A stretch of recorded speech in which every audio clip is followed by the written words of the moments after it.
ये जो तस्वीर आप देख रहे हैं ये वही स्थान है जहां पर भगवान श्री कृष्ण और उनके बड़े भाई बलराम जी ने शेषनाग रूप धारण करके निज स्थान की तरफ प्रस्थान किया था। यानी धरती लोक पर यहीं से भगवान निज धाम की तरफ गए थे और यही वो हिरण्य नदी है जिसका जिक्र तमाम पुराणों में, तमाम ग्रंथों में जिक्र किया गया है।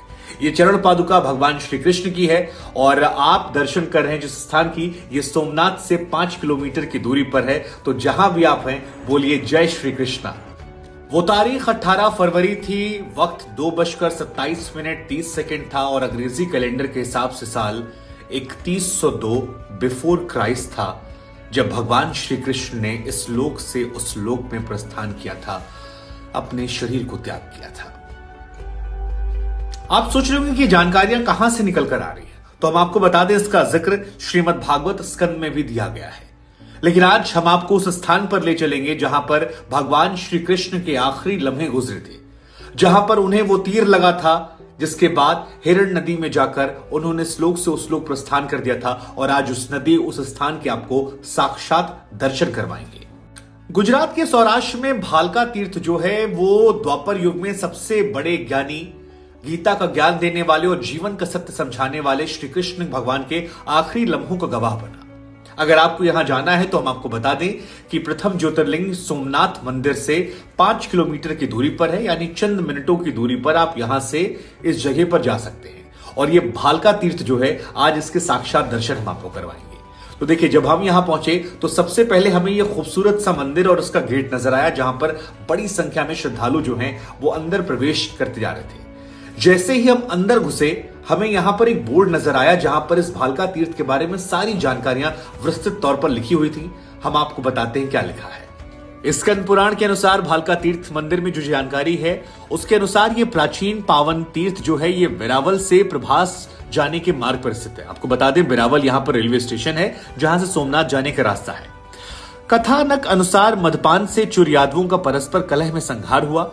इससे खिन्न होकर भगवान श्री कृष्ण यहां पीपल के पेड़ के नीचे अपना बायां पैर दाहिने पैर पर रखकर योग समाधि में बैठे थे कि तभी जरा नामक व्याध यानी शिकारी भगवान श्री कृष्ण के चरण कमल को मृग का मुख समझकर तीर मार देता है।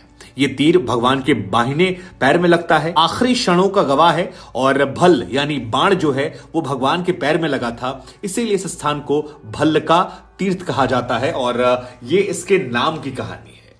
लेकिन भगवान ने यहां प्राण नहीं त्यागे थे। भगवान जिस हिरण्य नदी में गए थे वो नदी के दर्शन भी हम आपको करवाएंगे। लेकिन एक बार ये पूरा मंदिर आपको दिखाते हैं क्योंकि आपकी उत्सुकता इस मंदिर को लेकर होगी, उस पेड़ को लेकर होगी और आपको जानकर हैरानी होगी कि यहां वो पेड़ आज भी है। उस युग से आज तक पीपल का वो पेड़ मौजूद है।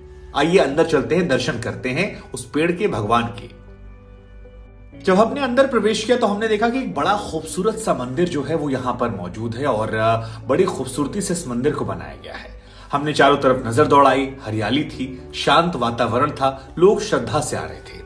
लेकिन फिर हमें लगा कि बिना समय देर किए आइए हम सीधे अंदर चलते हैं और दर्शन करते हैं भगवान के, उस पेड़ के जहां पर भगवान ने आखिरी समय गुजारा था। और जब हम अंदर पहुंचे तो हमने देखा कि भगवान श्री कृष्ण के उस बाएं पैर को लोग दबा रहे थे, मानो भगवान श्री कृष्ण की सेवा में लीन हो। ये दृश्य कितना खूबसूरत है, आपकी आंखों को ये सुहा जाएगा और बड़ा पावन पवित्र दृश्य ये है। फिर भगवान की प्रतिमा देखिए, भगवान कितने सुंदर यहां पर नजर आ रहे हैं और श्री कृष्ण के इस रूप को देखकर अपने आप को हमने तो धन्य मान लिया और हमने उसी क्षण ये सोचा कि ये वीडियो आप तक पहुंचाएंगे ताकि आप भी आराध्य के दर्शन करें, घर बैठे भगवान श्री कृष्ण का आशीर्वाद लें और अपने आप को सौभाग्यशाली पाए। तो ये वो पेड़ है जो बगल में आपको नजर आ रहा है। और ये पेड़ के बारे में एक चीज आपको और बता दें कि ये पेड़ की जो जड़ें हैं वो यहां तो आपको सूखी नजर आए, लेकिन पेड़ है और ऊपर बिल्डिंग इस तरह बनाई गई है कि काटकर उतना हिस्सा छोड़ दिया गया, जिसको हम आपको दिखाएंगे। लेकिन यहां पर ये शिकारी आपको नजर आ रहा है जो भगवान के चरणों में बैठा है और जिस स्थान पर यहां पर भगवान ये अपने जिस पोजीशन में बैठे हुए हैं यही वो स्थान है, यही वो मुद्रा थी जिसमें भगवान को वो तीर लगा था। और आज यहां पर एक प्रतिमा विराज कर दी गई है जहां पर लोग जाकर भगवान के चरण छूते हैं, आशीर्वाद लेते हैं। बाहर जो ये पताका लहरा रही है वो इस दृश्य को और ज्यादा खूबसूरत बनाती है। लेकिन फिर हमारे अंदर जिज्ञासा बढ़ी, हमें लगा कोई ऐसा व्यक्ति मिले जो बहुत सारे सवालों के जवाब दे सके। तो हमने मुख्य पुजारी से बातचीत करने की सोची और उसके बाद वो जितने सवाल हमारे मन में थे कि भगवान के आखिरी लम्हों में क्या हुआ होगा, इस पेड़ को लेकर क्या सच्चाई है, वो सारे सवालों के जवाब हमने एक एक करके पंडित जी से पूछने शुरू किए।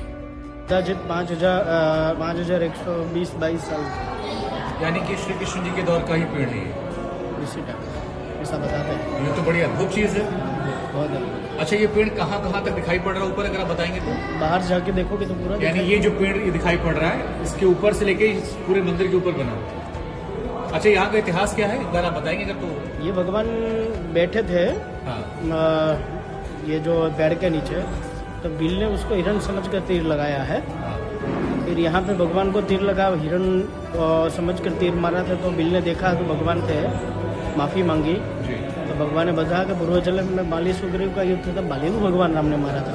तभी एक वचन दिया था कि कृष्ण अवतार मैं तुम्हारे हाथ से मरूंगा, ये रिवेंज यहाँ पूरा होता है। आगे तो यहाँ पे आगे थे कहीं और? आप सोमनाथ जी होकर आए जाने वाले हैं बस, तो वहीं से आप 1 किलोमीटर दूर प्रभास तीर्थ है। जी जी, त्रिवेणी संगम है, वहाँ पे त्रिवेणी संगम है, वहीं पे त्रिवेणी संगम है और वहीं पे है। इन सवालों को आपने सुना, उम्मीद है कि आपको भी भगवान के दर्शन और इन सवालों का जवाब सुनकर अपने आप में एक अलग अनुभूति हो रही होगी।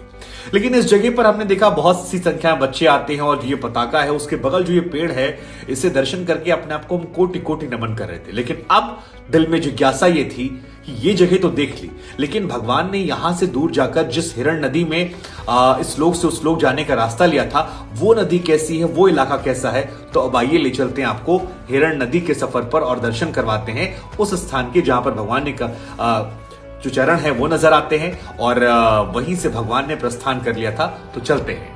इसके बाद जब हम आगे बढ़े तो हमें नजर आया श्री कृष्ण निजधाम प्रस्थान तीर्थ, यानी वो स्थान जहां से भगवान गोकुल धाम गए थे। और यहां पर भी बाकायदा एक बोर्ड लगा हुआ था जिसमें विस्तृत रूप से सारी जानकारियां दी गई थी भगवान के इस लोक से उस लोक प्रस्थान करने में। तो हमें लगा कि आइए हम ये भी आपके लिए पढ़कर बताते हैं क्या कुछ लिखा है। हिरण सरता के तट पर ये श्री कृष्ण निजधाम प्रस्थान तीर्थ विराजमान है। श्री प्रभात क्षेत्र इसी स्थल से भगवान श्री कृष्ण दिव्य निजधाम प्रस्थान की लीला का अद्भुत वर्णन महाभारत में है, श्रीमद् भागवत में है, विष्णु पुराण इत्यादि प्राचीन धर्म ग्रंथों में विस्तार पूर्वक से दिया गया है। भगवान श्री कृष्ण जो हैं वो 3102 चैत्र शुक्ल प्रतिपदा के दिन शुक्रवार, अंग्रेजी तारीख के हिसाब से 18 फरवरी और दोपहर 2:27:30 पर यहीं पर हिरण के इस पवित्र तट से योग धारणा द्वारा निजधाम को प्रस्थान किया। ये तीर्थ जो है फिलहाल गोकुल धाम के नाम से लोकप्रिय है। हिरण के शांत और पावन तट पर योगेश्वर भगवान श्री कृष्ण की दिव्य लीला का दर्शन करवाती उनकी चरण पादुका जो है वो यहाँ पर स्थित है। भगवान श्री कृष्ण के जेठ भ्राता बलराम जी ने भगवान श्री कृष्ण के साथ यहीं से अपना मूल शेषनाग स्वरूप धारण करके निज स्थान को प्रस्थान किया था। तो यानी भगवान श्री कृष्ण ही नहीं बल्कि उनके भ्राता वो भी यहीं से शेषनाग का अवतार करके दूसरे धाम गए थे। तो ये एक बहुत अलौकिक जगह है और इसको बार बार कोटि कोटि नमन कीजिए आप लोग, क्योंकि श्री कृष्ण निजधाम जो स्थान जो है वो बहुत ही शांत जगह है। यहाँ पर तमाम देवी देवताओं के मंदिर बने हैं, लेकिन हमें पता है कि आपकी जो लालसा है वो भगवान श्री कृष्ण की चरण पादुका को लेकर है, लिहाजा वो चरण पादुका भी हम आपको दिखाते हैं। ये जो चरण पादुका आप इस वक्त यहाँ देख रहे हैं, ये हम आपको बता दें कि हिरण्यकश्य शांत और पावन तट पर योगेश्वर भगवान श्री कृष्ण की दिव्य लीला का दर्शन करवाने वाली यही चरण पादुका है। और इसी चरण पादुका पर यानी इसी स्थान पर भगवान ने अपने जो निशान है वो जो तस्वीर आप देख रहे हैं ये वही स्थान है जहां पर भगवान श्री कृष्ण और उनके बड़े भाई बलराम जी ने शेषनाग रूप धारण करके निज स्थान की तरफ प्रस्थान किया था। यानी धरती लोक पर यहीं से भगवान निजधाम की तरफ गए थे और यही वो हिरण्य नदी है जिसका जिक्र तमाम पुराणों में तमाम ग्रंथों में जिक्र किया गया है। ये चरण पादुका भगवान श्री कृष्ण की है और आप दर्शन कर रहे हैं जिस स्थान की, ये सोमनाथ से 5 किलोमीटर की दूरी पर है। तो जहां भी आप हैं बोलिए जय श्री कृष्णा।